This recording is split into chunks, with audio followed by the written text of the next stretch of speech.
All right, guys, welcome back to Movies with Bob. We're going to watch episode 11 of the Ricky Gervais Show. This one's called Beetles. Let's get right into it.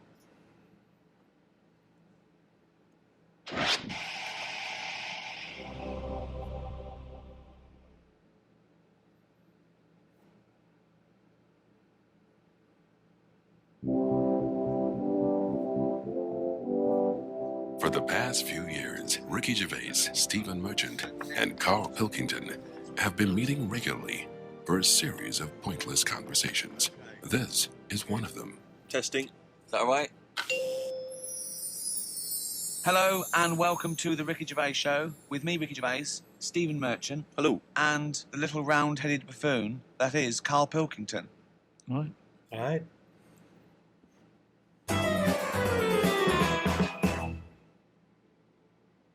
We do, of course, Rick, every week get thousands of emails. I mean, it's Fred Egan from Winchester says, of course, it was recently Valentine's Day.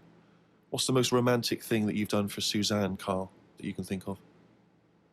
I don't really do all that. So, Romance? Valentine's Day stuff. it's just, the problem is if you do it once, they expect it every year. Yeah. That's the problem with Christmas and stuff, isn't it? It's like, it's become, that's what you do now, every year. Every day, yeah. So I prefer to just sort of wait, you know what I mean? And you know, if I think of an idea or I know of something that she wants, I might get her something, but I might not do it on Valentine's Day. It's that thing. It's like how I've said about Pancake Tuesday. Make it Pancake Wednesday. Have it when you want. Why am I waiting? Why am I waiting for someone to tell me when I can have a pancake? I'll have it today if I want one. Yeah. Do you know what I mean? There's Pancake Tuesday. No, I won't bother. I'll have trifle. So it's the same with this, you know, with Suzanne. Luckily, right? I mean, Valentine's Day and what have you. She was ill. Luckily. So we didn't have to go out. So I'd say, is he asking for advice? Well, I suppose, yeah, certainly you may as well give it. Treat them when they deserve it. All right. I remember once when Suzanne was ill, she had a fever, but there was no food in the house. What did you suggest to her? She was too ill. Well, it was when we were still living in Manchester and that, and you know, we needed to get some food in for tea and stuff. And I said, come to the supermarket. She was like, no, I'm ill, you go. And I hate buying food. I just sort of get a bit blank when I'm looking at it. There's too much, isn't there? That's the problem. You go down all these aisles and it's just too much. So anyway, I said, no, come with me. She was like, oh, but I've got this fever, I'm hot and everything. So I said, well, come to the supermarket. You go on the frozen aisle, cool yourself down. And she did. And she said, you know, it made it worse. She was ill for another 3 days. What an ass. How would you go about chatting up a woman in a bar? What tips could you give? I've never worked like that. It's always been like a friend of a friend and all that, and just happened to meet them, and then you know you have a chat, and then. How did you meet Suzanne? That was when I was working with her, and she gave me 20p for the hot chocolate machine. She never asked for it back. Thought she's all right. That's the one. Been there sort of 11 years, so it works. Has she ever given you that? You've never given that 20p Never back? asked for it back. And did you return the favour, perhaps on the next date? You buy her a Kit Kat or something? No, I don't think I did. I think word got out that she liked me and that. And what did I do? I think I did some work for her, did some editing for her, sort of show off my skills and that. Sure. There you She's go. like, oh, you're good at this, aren't you? I was like, yeah. And I think she got us another drink because I was doing that editing for her in my own time. So you're up on the deal, aren't you? Because I know now, I've heard for a fact that you've not spent any money on her in 11 years, so you're 40p up. At least. Lawrence from New York says, I was wondering how Mr. K. Dilkington would interpret this famous saying of philosopher Ludwig Wittgenstein. The quote is, if a lion could talk, we could not understand him. Even if he's English. Yeah, if a lion could speak English, so there's no language barrier, he's speaking English words and using all the correct grammar and everything, but you wouldn't be able to understand what he was saying. Why? Because it is from a different world. His frames of reference would be so bizarre that you wouldn't be able to get a grasp on what he was talking about, because you'd have so little in common, even if he used real words. No, but he's talking English. Yeah, no, but his reference points He's would not be going to get this. just so far removed. You know, they're removed slightly when if you saw two people talking about Kierkegaard, you'd I hear wouldn't understand it. exactly. So remove that a billion times to a different species with different input. No, but it depends. If I'm talking to a lion in London Zoo, Yeah. he'll be saying, "Oh, I'm fed up of being stuck in here. I'll go in here." It's like that. It depends what his background is. I mean, He there's some people personifies everything. who might have lived down the road from me, but have a totally different life. Absolutely. So it doesn't matter that it's a lion, does it? Well, yeah, because they're just trying to remove it even more. So now it's not just a bloke who lived a few doors away. Now it's not even a bloke. Now it's not even. Yeah, but I'd pick something smaller or something, a worm without a mouth. I'd go definitely not. What?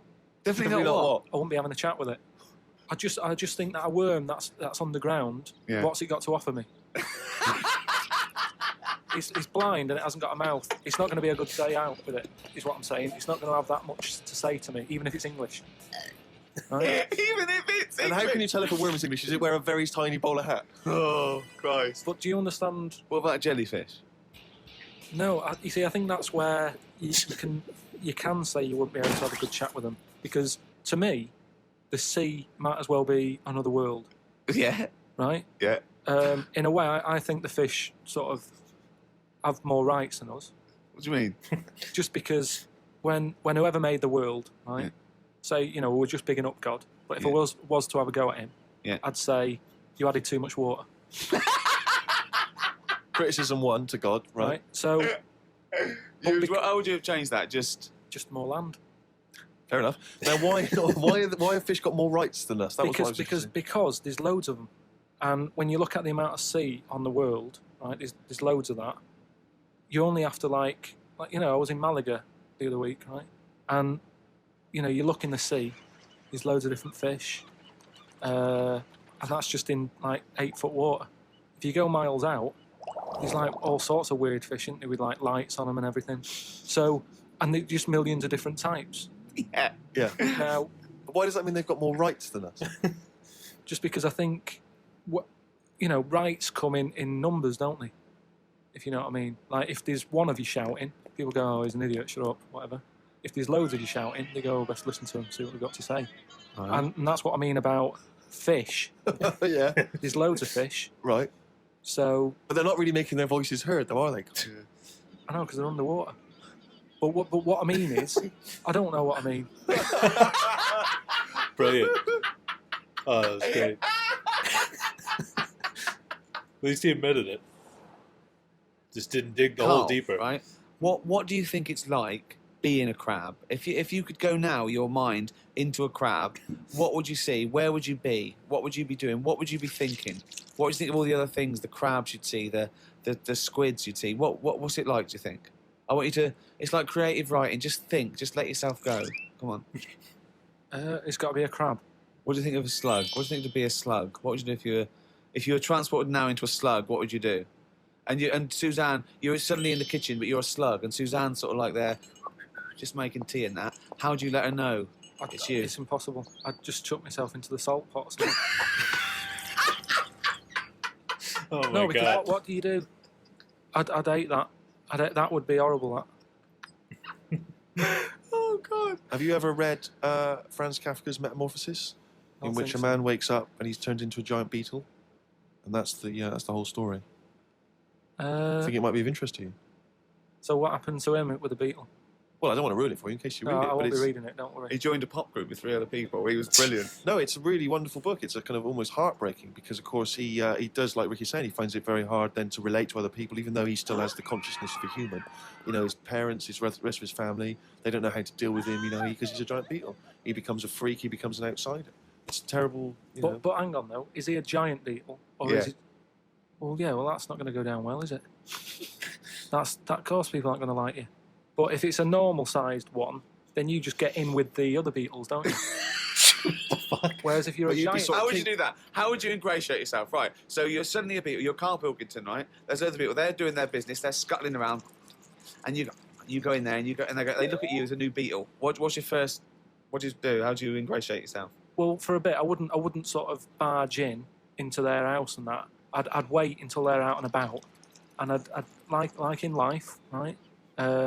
Sort of help them out. I don't know what beetles do all day. I've never seen one doing anything. They just seem to be going from one place to another. Right. I've never seen them carrying anything. I don't know what they eat.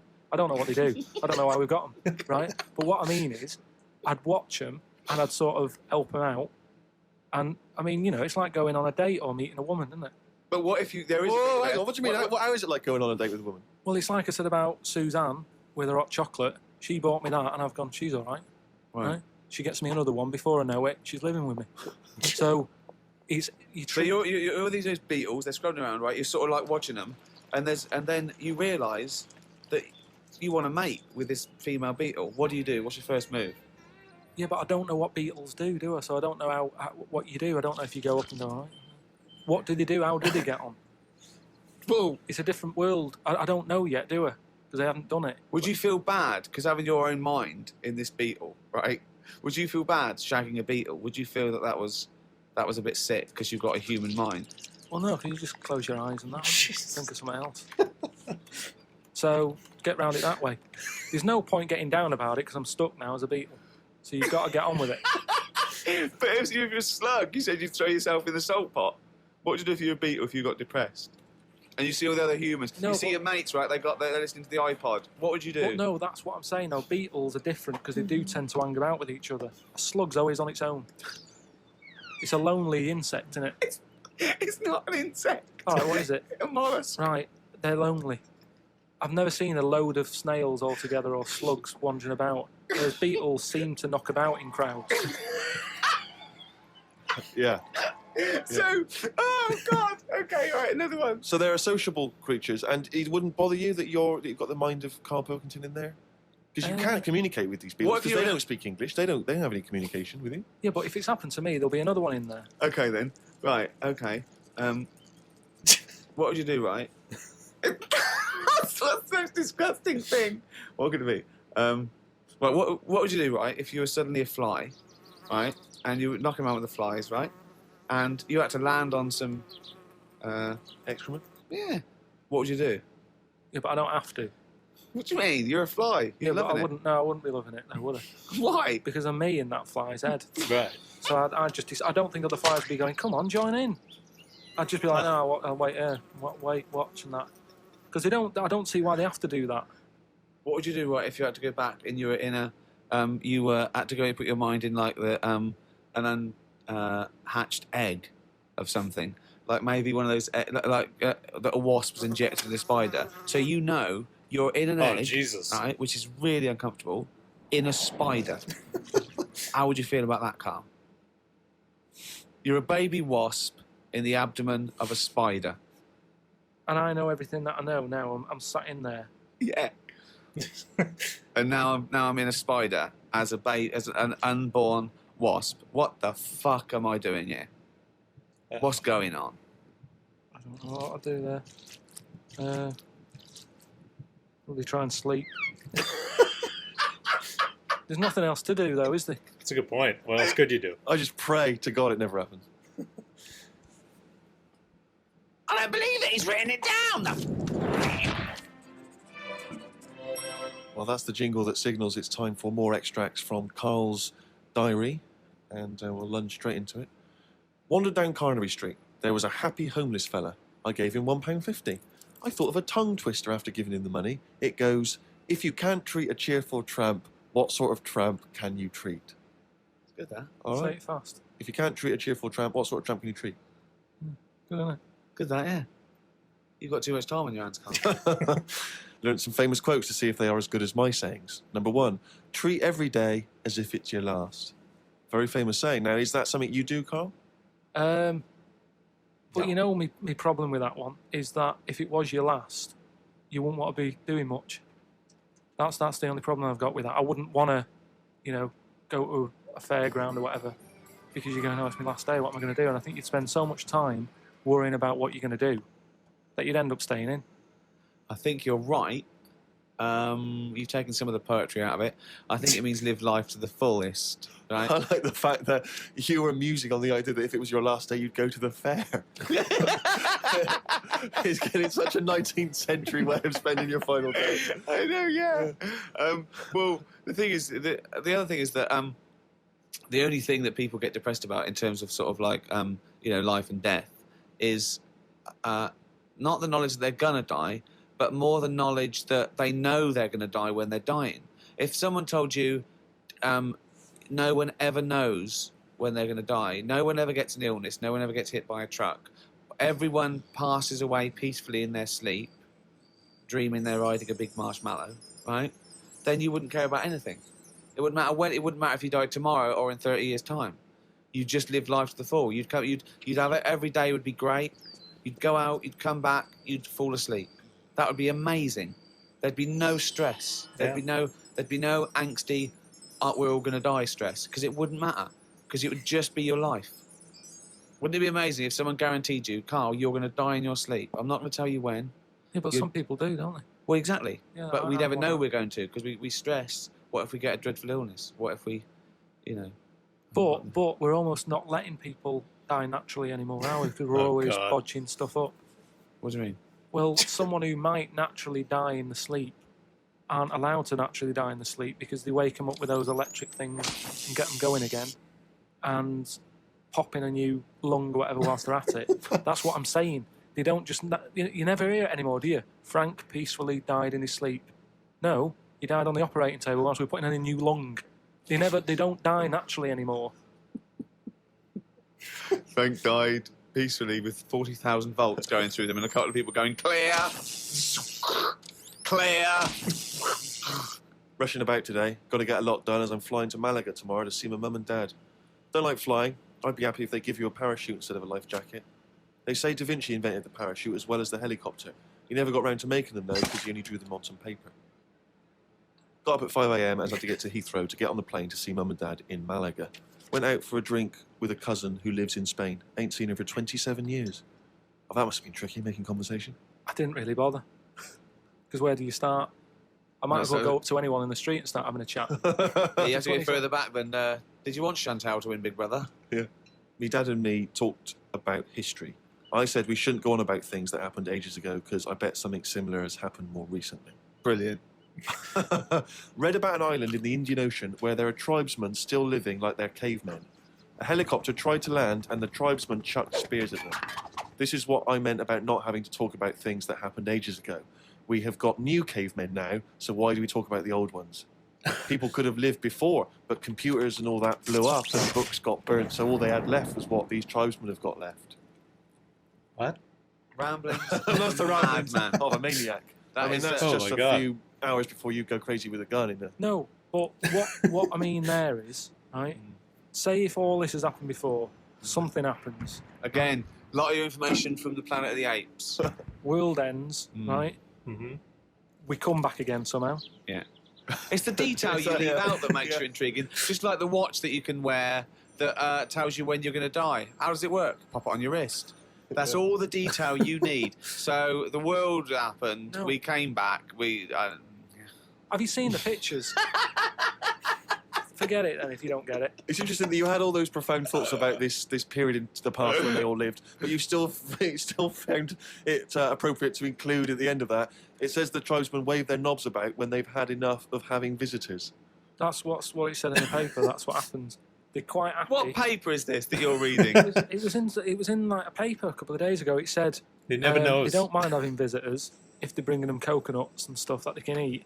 Once they've got everything they need, they start waving the tackle about, and that means like right, leave now, which you would, wouldn't you? Yeah, at a dinner party. My grandfather used to do that. Oh, God.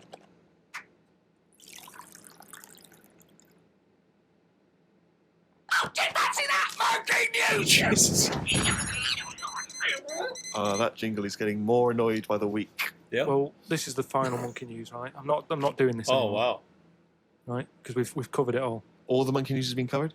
It has. We've done loads of them. I think all the news that needs to be sort of known has been told, right? That is the end of the news. Jesus Christ. What? Get on with it. Right, you know, we chatted about the monkey that went into space and stuff. The This is banana one that was fed left. by bananas that Yeah. came out of a little chute on the spacecraft. Yeah, it went up there. He came back. He could never get that The high, high exactly, again. yeah. You know what I mean? He tried other things. I think he tried to get a band together and that. Oh, Right, so anyway, Of course he did. there was loads of monkeys that were signed up to this NASA program, And it was 1961 when this little monkey called Ham, that was his name, as well as him, there was one called Enos. So anyway, what I found out about it since then, Ham went up there, did the left-right business with the bananas. Enos, they didn't put as much work into the trip when he went up there, and something went wrong with the machinery. And do you know how you get a banana for the left button and all that? It's official now. Yeah. There's 2 buttons in this spaceship. Banana dispenser and everything else. The right button is everything else. But it worked the other way. The machinery went weird. Oh no, really? So it meant that the right button would give him a banana. Right. The left button did everything else. Oh no. How does So that, what, so what happen, did though? taught? What, oh, This is the problem with electronics, isn't it? well, no, I don't think No, that's... apparently this is the problem. But the good I mean, honestly, look it up if you want. This is all online, by the So way. what happened when it all went haywire? What occurred? Luckily, Carl, this is online and it's bollocks. luckily, Enos, because he'd done a few trips, Right, he's so he was like, experienced. well, I know this isn't right.